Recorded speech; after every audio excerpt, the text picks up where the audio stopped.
Good evening, YouTube mechanics. My name's Drew Hill. This is my first ever video, and the only reason I'm making this is because a few of you asked me to, and I'm going to go through the Whitbred Performance Metering Valve Bypass Kit, or as we all know it, the Disaster Prevention Kit. So I've already done this on my car. This is a 2014 Audi A6 with the 3.0 liter TDI, so it's the Gen 2 3.0. Even though I've already done it, I've got to go back in there because I may have made a mistake. So left out one of the O-rings at first, put one in there temporarily. Got a hold of Matthew Whitbred, so appreciate that. He sent me one, so I'm going to go back in, put that in, as well as I'm going to upgrade the metering valve with the upgraded metering valve from Darkside Performance. So some of the things I've already done on this car, as you'll see, it's not your typical A6. I've already done the DPF and mid-pipe delete with Darkside Developments. I've got a Stage 2 tune from Malone. I've done obviously the metering valve bypass, the disaster kit from Whitbred Performance, as well as the EGR delete from SUS TDI. So Dimitri James, appreciate everything you do for the community as well. So the only reason I'm making this video, not getting any benefits from any of those people, that's just what I've used. Had great nothing but great reviews and performance from their products and what they do, and so I'm just making this video to kind of show you what I've done, and maybe it'll help you out in doing the same. So let's go ahead. We'll tear into the engine a little bit, and let's get started. So obviously my first video, just bear with me as I do this. Okay, first things first, we will remove the cover, as I've already done. Second thing we're going to do is remove all this up here. Remove your top manifold here. It's got 4 bolts on this side. I know the comments say you take all of it off. Look, if you'll just take these 4 bolts off, take the 12 bolts off that are on this, they all take a T30. So what you will need is several different variants of T30 bits. Sometimes what I like to use is the little 1/4-inch socket, or good old trusty impact driver for a lot of it too. As we tear on down to it, you'll use the T30 to take off most of your bolts on here. I've already removed some of those. So get all these little things out of the way. Same thing, I've gone ahead, removed some of the stuff from your fuel rail. Like I said, you can see SUS TDI's EGR removal there. So instead of unplugging this, what I like to do is just take the screw out on top and just take the whole assembly off of that. So that's what we'll end up doing here, just like so. Oh, and I made a mess. So we'll remove that, just kind of go from there. So I'm going to pause the video, come back. I'll have taken all this off. I've taken the top piece off, and that's it. So another thing you're going to need is you're going to need the triple square, the M10. So if you'll see right here, one of your engine harness brackets, what you'll do is you'll take the top bolt off of that. So that way I can take this and actually move it to the side. That'll give you enough clearance to take this off without removing everything else on here. So just little tricks I've learned to go ahead and do that. So at this point, I'm going to pause the video, flip it around, actually mount it up to the hood of the car so you can see down and kind of get this view the whole time as we're going through this. So I'm going to pause it now.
And just like so.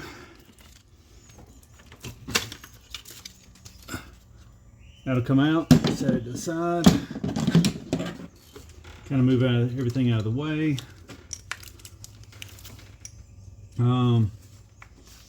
I've got 12 bolts on this, so I've still got some of those to take off, as well as a few extra little ones. You've got to take the top fuel rail off. And we'll come back and look at that. So we've got, in addition to the M10 triple square, you'll also need the 17mm wrench to remove all the fuel rail components. So the top fuel rail line, as well as once we get down to the CP4 and doing that, we've also got the fuel rail running from the CP4 to the passenger side high pressure fuel line as well, to get all that out of the way. So go ahead and loosen those up as well.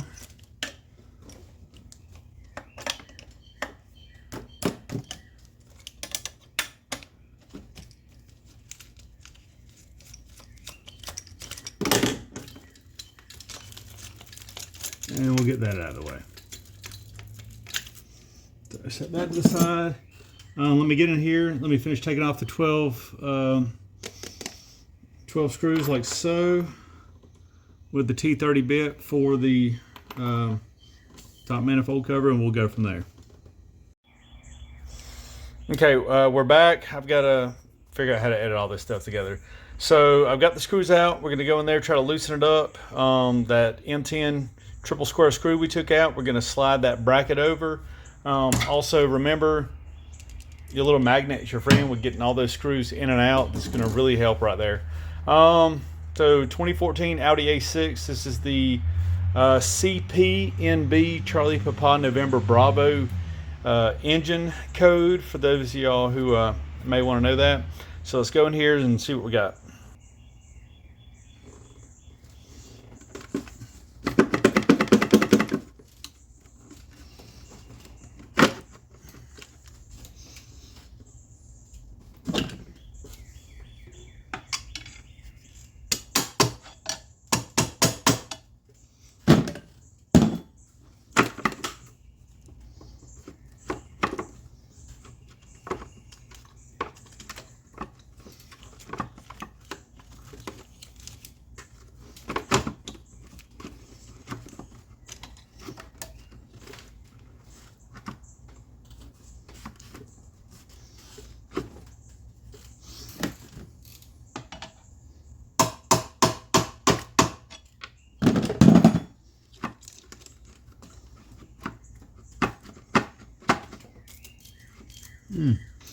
One thing I forgot.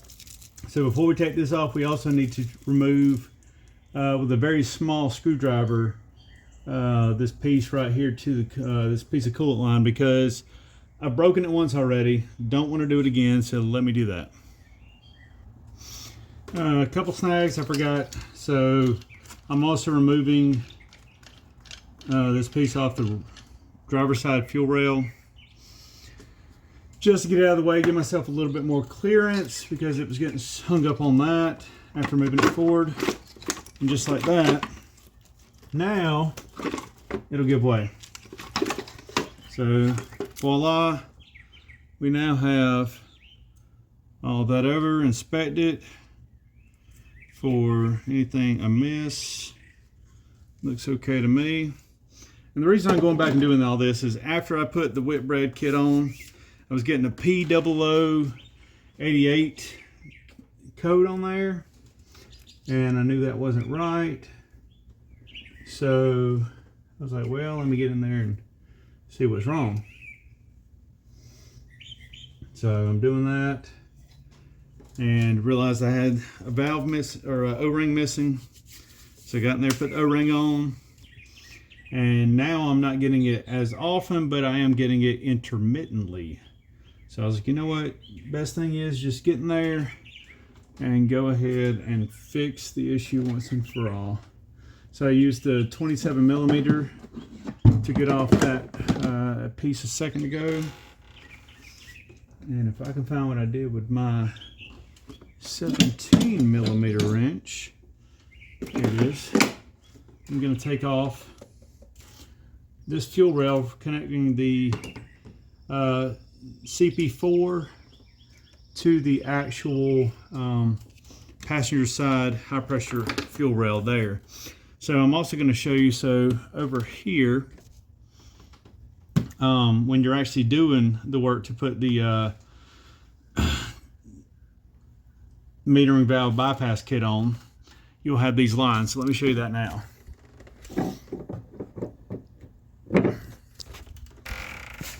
So you've got these three lines that will show you in the picture. The top one with the blue marking here, that's where you've got your in and your out for the little filter there it's got the magnet built in from Whitbread that'll do that. Let me go ahead and remove this here. So with that removed, we can now see in here what all I've done. So they will send you this T bit they built with all the clamps for it. So you just cut the line, put the T bit in on both sides. Here's the new hose, and that just ties in with this bottom line with the red markings on mine. So you should have blue, yellow, and red.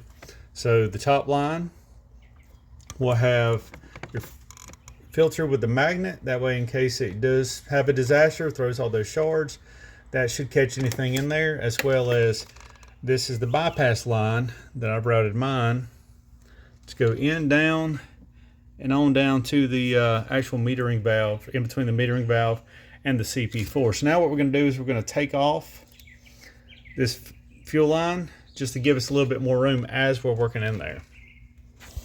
Okay, one thing of note, so for the CPNB engine, when you order the kit from either ECS Tuning or Whitbread, they always come with the 90-degree angle metering valve. I mean, that's going to run you an extra $200 there. So if you're like me, you're always looking to cut a few corners maybe.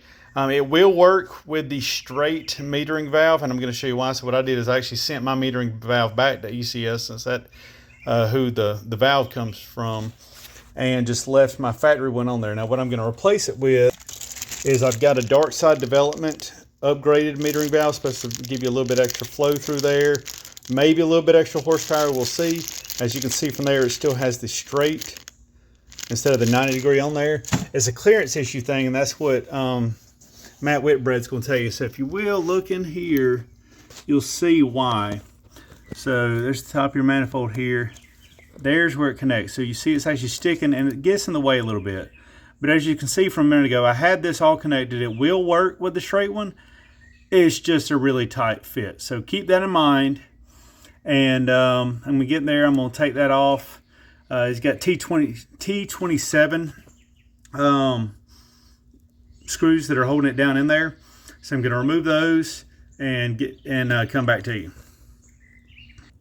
Okay, one thing of note, I forgot about this earlier. It is actually not a T27, it's a T25 bit that fits inside those bolts. So what I've done is I've used a 6-inch extension on a 1/4-inch ratchet, got in there, and now I'm going to actually remove those bolts. Shit. And I'll get back to you. Okay, finally got the metering valve out. Let me show you what that looks like. So there's the metering valve. As you can see, that's the temporary O-ring I put on for now. Got new O-rings I'm going to put on there, as well as the stock with the straight fitting, as well as the new upgraded one from Darkside, also with the straight fitting. What it does is it goes way down in there. As you can see, there is where the metering valve goes. Here's your 2 screws on either side. It's a beast to get to, but you can with the extension. Careful not to over tighten, because apparently it's really much of a beast, even more to get off the second or third time even. So let me get these swapped out, and reinstallation is just the reverse of what we just did. So I'm going to do that and start working on putting it all back together, and I guess you can do the same. And for those of you who are curious what the difference is, there's the stock one, and here's what the new one from Darkside looks like that's upgraded. So it's kind of what that looks like. Stock right there. Supposed to get a little bit more flow, a little bit more horsepower. We'll see if it does anything. Okay, old metering valve off, new metering valve on. Got the bolts in there now. That doesn't connect to anything anymore. So, got that. Now, time to just reassemble in reverse order. Starting with your high pressure fuel pump line, going from the passenger side fuel rail down to the CP4 where you attach that with the 17 mil wrench, and then just keep reassembling everything in reverse order. Show you when everything's put back together, then we're going to prime the fuel pump and check it out. Okay, as you can see, got everything shimmied back into place. Now it's just a matter of reattaching the bolts. Putting all this plastic stuff back, making it nice and pretty. Fuel rail. No, I'll do that before I forget. And then let's get the VCDS out. Let's prime the fuel pump and give it a whirl. All right, finally got it put all back together. I'm gonna break out the laptop and prime the fuel pump. And let's fire her up.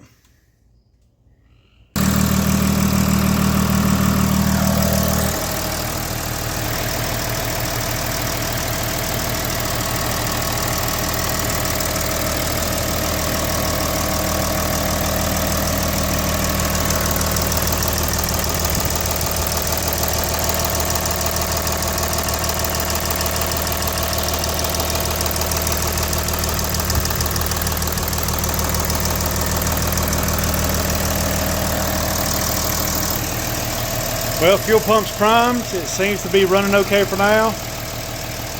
Run it for a few days, see if I get any more codes come up, and see if I need to work on it some more. So fingers crossed. Maybe that did it for me. Maybe it'll help you.